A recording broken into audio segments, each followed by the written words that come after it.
Right now, millions of people over 50 are walking around with a fatty liver, and they have no idea.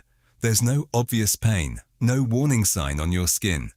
Many people find out completely by accident during a routine blood test or an ultrasound for something else entirely. But here's what research is increasingly pointing to. Your liver may be one of the few organs in your body capable of actually reducing fat buildup naturally without medication if you give it the right support. Today we're covering 7 foods that research suggests may help support a healthier liver and may help reduce fat buildup over time. Not in any particular order, just 7 simple additions worth knowing about. Number 4 might be sitting in your kitchen cabinet right now, and most people have no idea it's linked to liver health at all. And number 6 is a drink millions of people already have every single day. They just don't know it may be doing double duty.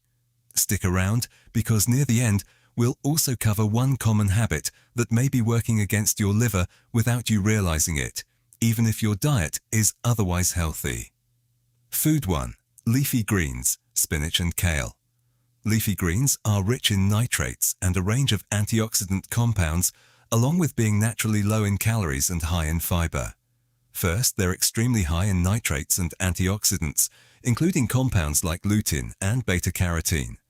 Some research suggests these compounds may help reduce oxidative stress in liver tissue, a theme you've probably noticed repeating throughout this list because oxidative stress really is one of the central mechanisms behind liver fat buildup.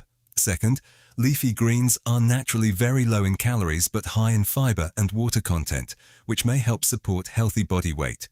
And body weight is one of the most consistently studied factors linked to fatty liver.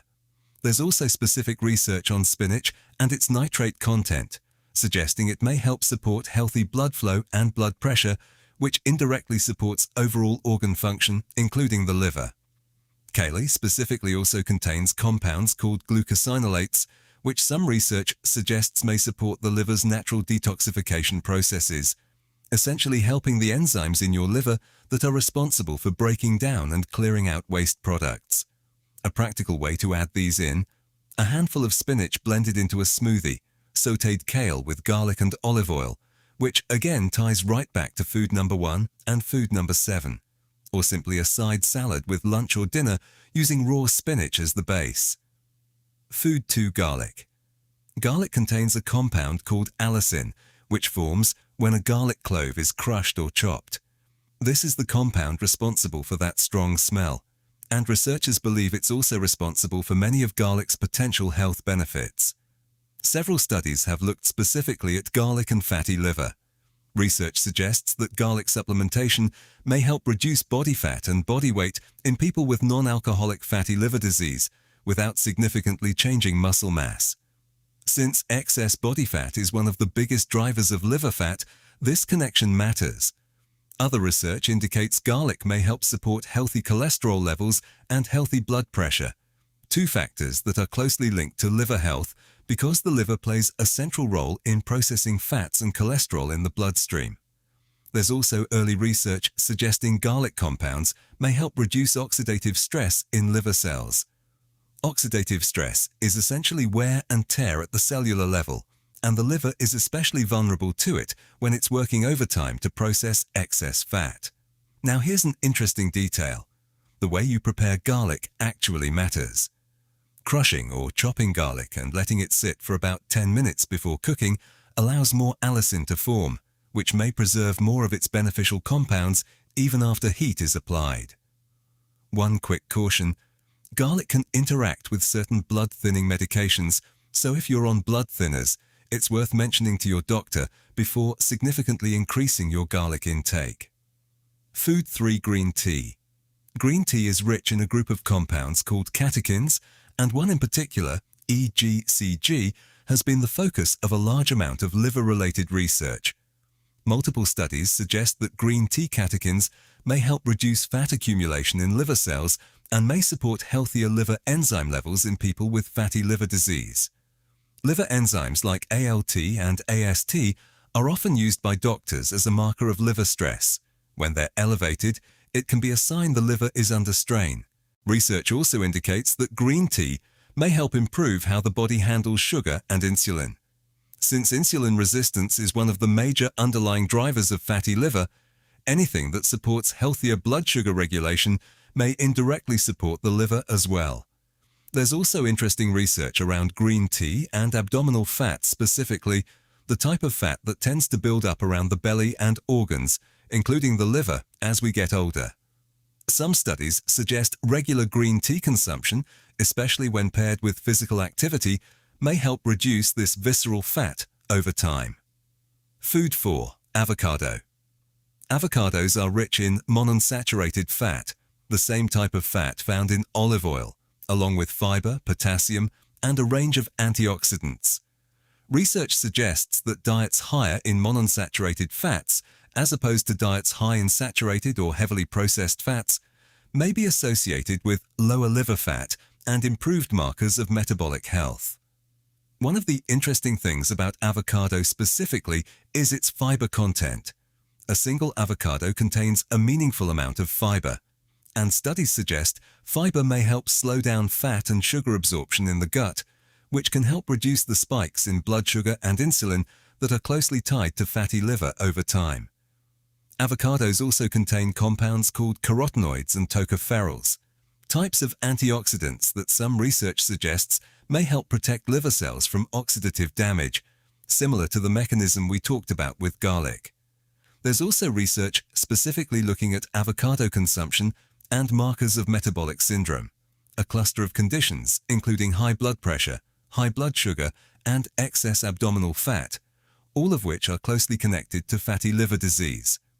Some studies suggest regular avocado consumption may be associated with a lower likelihood of having these combined risk factors. A simple way to add it in: sliced avocado on whole grain toast mashed into a salad dressing instead of mayonnaise, or simply sliced and salted as a side with lunch. Food 5. Walnuts. Walnuts are one of the richest plant sources of omega-3 fatty acids, specifically a type called ALA. Omega-3 fats have been studied for their potential to help reduce inflammation throughout the body, and the liver, especially a liver under strain from excess fat, tends to be in a low-grade inflammatory state. Research suggests that regular walnut consumption may be associated with improvements in liver enzyme levels in people with non-alcoholic fatty liver disease. Some studies have specifically measured liver fat using imaging before and after walnut-inclusive diets and found modest reductions in liver fat percentage. Walnuts also contain a compound called ellagic acid, along with other polyphenols, which some research suggests may support the body's natural antioxidant processes, again tying back to that idea of protecting liver cells from oxidative stress. There's also an interesting connection between walnuts and cholesterol. Multiple studies suggest walnut consumption may help support healthier LDL cholesterol levels, and since the liver is directly responsible for processing cholesterol, supporting healthier cholesterol levels may take some of the workload off the liver itself. A typical serving used in research is around a small handful, roughly 1 ounce, or about 7 to 14 walnut halves, ideally raw or dry roasted rather than heavily salted or coated in sugar. Food 6. Olive oil. Olive oil, particularly extra virgin olive oil, is rich in monounsaturated fat and a group of antioxidant compounds called polyphenols. Multiple studies have specifically looked at olive oil and non-alcoholic fatty liver disease. Research suggests that regular consumption of extra virgin olive oil, especially as a replacement for other cooking fats, may be associated with reduced liver fat and improved liver enzyme levels.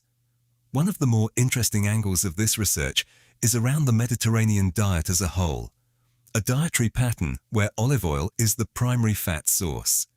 Multiple studies have found that people who closely follow a Mediterranean-style diet tend to have lower rates of fatty liver disease, and in people who already have it, this dietary pattern has been associated with measurable improvements in liver fat over time.